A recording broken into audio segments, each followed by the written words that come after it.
Bismillahirrahmanirrahim. Berbeda itu indah, seindah langit yang tertata. Berbeda itu manis, semanis madu bunga di surga. Berbeda itu jaya, sejaya dunia selaras angkasa. Tatkala salam berbalas salam, dan sambutlah salam kami. Assalamualaikum warahmatullahi wabarakatuh.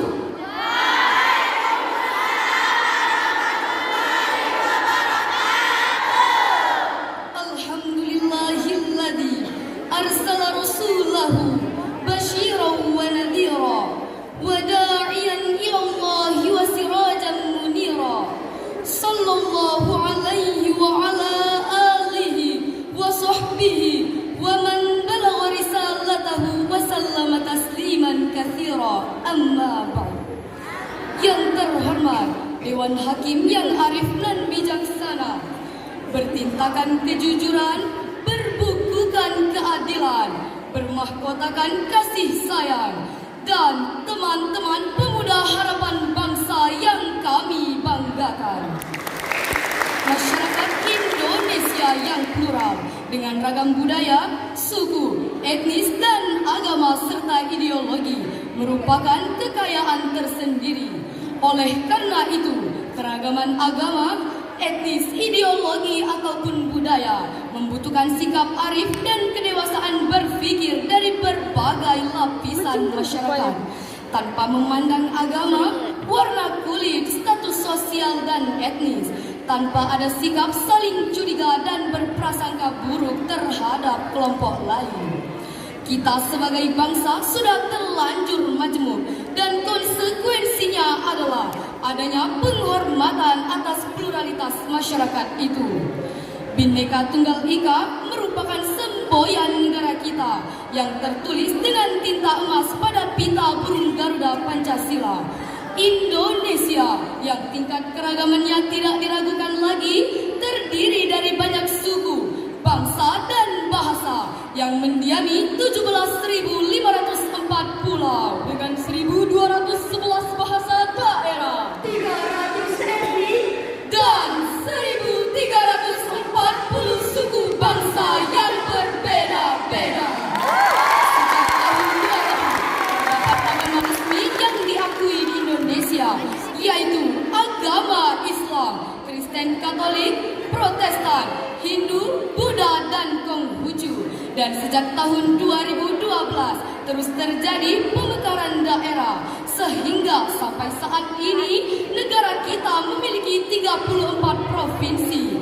Dan di tahun 2024 nanti akan diselenggarakan pesta rakyat.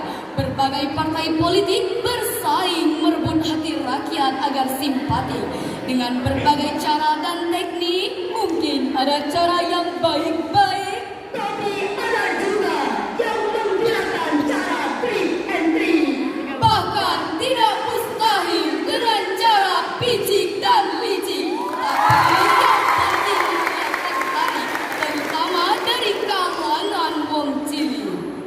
Lalu bagaimanakah mengantisipasi supaya mendapatkan suatu gambaran tentang kerukunan umat beragama?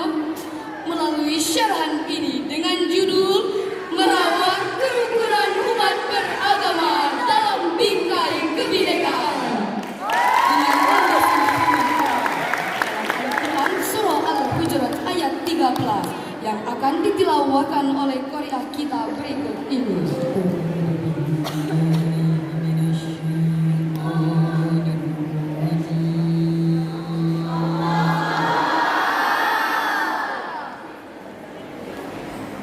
Bismillahirrahmanirrahim.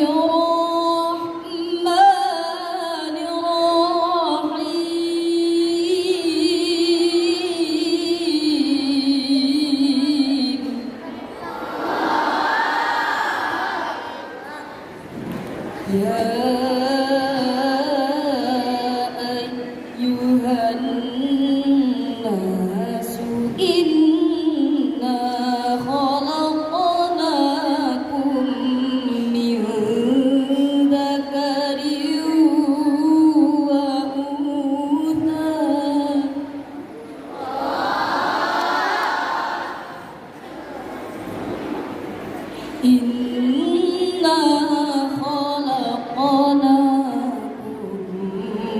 min dzakarin wa untha ja'alnakum syu'uban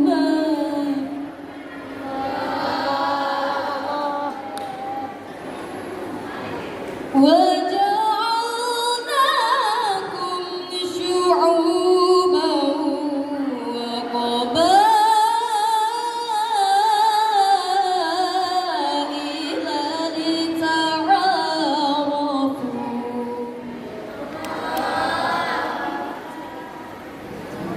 Inna akramakum indallahi atqakum.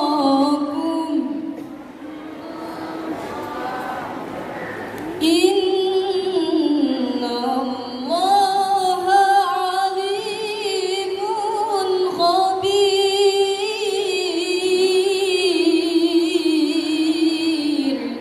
Hamba berlindung di bawah naungan-Mu ya Allah, dari musikan syaitan yang terkutuk. Dengan menyebut asma-Mu ya Allah, yang Maha Pengasih, menyebar kasih, Maha Penyayang, menyebar sayang. Wahai manusia, sesungguhnya kami telah menciptakanmu dari seorang laki-laki dan seorang perempuan, dan menjadikanmu berbangsa-bangsa dan bersuku-suku, agar kamu saling mengenal. Sesungguhnya orang yang paling mulia di sisi Allah ialah orang yang paling bertakwa di antara kamu. Sesungguhnya Allah Maha mengetahui, Maha teliti. Hadirin dalam kajian ilmu balaghah, firman Allah tadi merupakan kalam khabar dengan esensi sebuah informasi ilahi bahwa Allah secara fitrah sudah menciptakan manusia dengan beraneka ragam. Hal tersebut sejalan dan sejalin dengan pemahaman kontekstualisasi ayat sebagaimana yang disampaikan oleh Syekh Az-Zuhri yang bersumber dari Ibnu Munzir, Ibnu Abi Haki dan Baihaqi yang dinukil dalam kitab Ad-Dalail bahwa secara tekstual ayat tersebut diturunkan sebagai teguran kepada Bani Baidah. Ketika Rasulullah Shallallahu Alaihi Wasallam memerintahkan kepada Bani Baidah untuk memohon ampunan kepada mereka dengan cara menikahkan putri-putri mereka kepada budak-budak mereka yang bernama Abihin. Dengan sinis mereka berkata, "Pantaskah putri-putri kami dinikahkan dengan budak-budak kami?"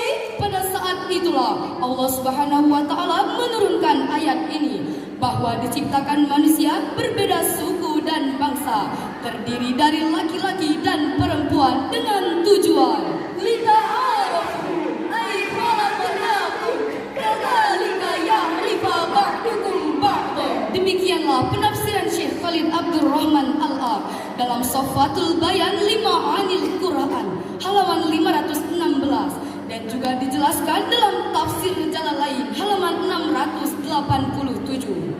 Meskipun ayat ini secara tekstual ditujukan kepada Bani Baida. Namun, secara kontekstual merupakan landasan etis sosiologis untuk merajut kebersamaan di tengah-tengah keanekaragaman, termasuk dalam konteks merawat kerukunan umat beragama dalam bingkai kebinekaan. Hadirin, karena memang sebab musabab berawal diskriminasi, pasti saling menutup diri, tidak menjalin komunikasi, gampang saling mencurigai, sehingga sangat mudah terprovokasi, bahkan tidak mustahil melakukan tindakan-tindakan anarki. Tapi oleh sebab itu, dalam rangka merawat keutuhan NKRI di tengah-tengah keragaman yang sangat tinggi, kami menghimbau kepada saudara-saudara untuk menjauhi sikap diskriminasi, yakni dengan cara kita harus saling membuka diri, saling menjalin komunikasi, saling sinergi dan saling melengkapi, agar tidak ada dusta di antara kita. Betul? Realita berbicara, hanya gara-gara berbeda bendera, berbeda organisasi, berbeda partai politik, rakyat kita gampang saling mencaci maki.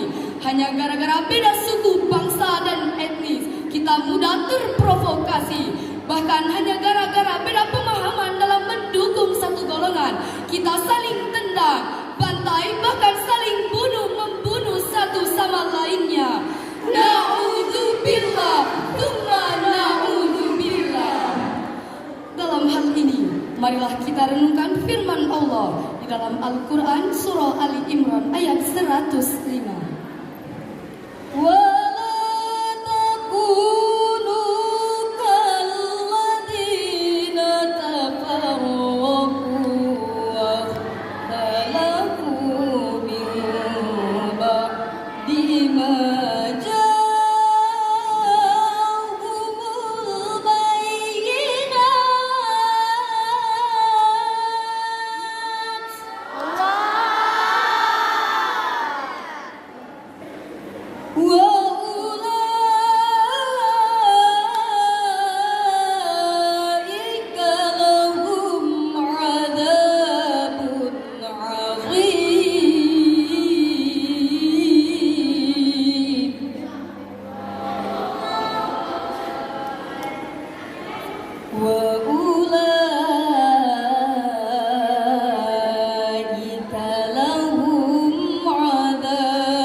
Hadirin, secara semantik, ayat ini diawali dengan sighatul amr yang bermakna perintah. Sedangkan kaidah usul fikih menyatakan al-aslu fil amri lil wujub. Asalkan suatu perintah adalah kewajiban. Dengan demikian, wajib bagi saya, saudara, dan kita semua untuk terus selalu memupuk kesatuan, membina kebersamaan, dan merawat kerukunan beragama, saling menghormati dan saling menghargai dalam bingkai kebinekaan. Inilah esensi instruksi ilahiyah yang terangkai indah pada kalimat wa'tasimu bihablillahi jami'an wa la tafarraqu, ay amarahum bil jamaah wa nahahum 'anit tafarruq. Allah Subhanahu wa taala memerintahkan kepada kita semua untuk terus selalu bersatu padu dan jangan Demikianlah penjelasan Imam Ibnu Katsir dalam tafsir Al-Quran. Lalu bagaimanakah relevansinya dengan kehidupan bangsa kita? Alhamdulillah hadirin, walaupun Indonesia memiliki keragaman adat istiadat, suku, bangsa, bahkan agama, tapi Bhinneka Tunggal Ika yang bermakna walaupun berbeda-beda tetap satu jua, mampu merajut persatuan dan kesatuan bangsa Indonesia tercinta. Bukankah di tengah-tengah pesta demokrasi masih sering terjadi tindakan-tindakan tidak terpuji? Bukankah masih ada oknum-oknum pemberi uang hingga rakyat-rakyat mau berjuang bahkan rela berperang? Padahal hanya membela kepentingan seseorang.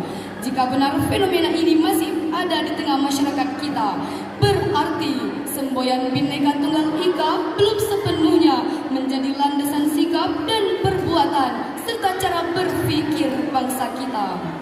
Oleh sebab itu, dalam rangka merawat keutuhan NKRI, kami menghimbau kepada saudara-saudara sebangsa dan setanah air, kita perkokoh ukhuwah diniyah, insaniyah, demi menjaga keutuhan NKRI.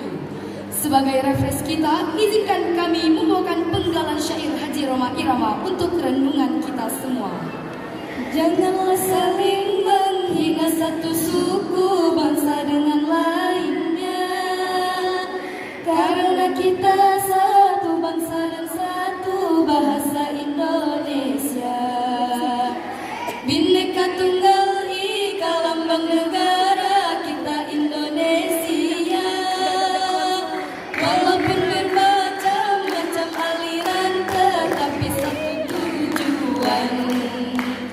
273 juta penduduk Indonesia, terdiri dari banyak suku bangsa, itulah Indonesia. Terdiri dari banyak suku bangsa,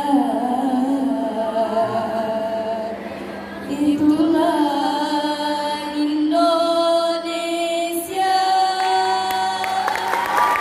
Hadirin, dari uraian tadi dapat kita simpulkan bahwa perbedaan dan keragaman merupakan fitrah sekaligus rahmat dari Allah bagi negara kita. Atas keragaman itu kita nikmati, kita syukuri, dan kita jalani dengan sedikit membuka diri, saling menjalin komunikasi dan silaturahmi. Itulah salah satu bukti kita merawat kerukunan umat beragama dalam bingkai kebinekaan sepenuh hati. Semoga Allah tetap memberkahi. Amin ya rabbal alamin. Walaupun banyak pemuda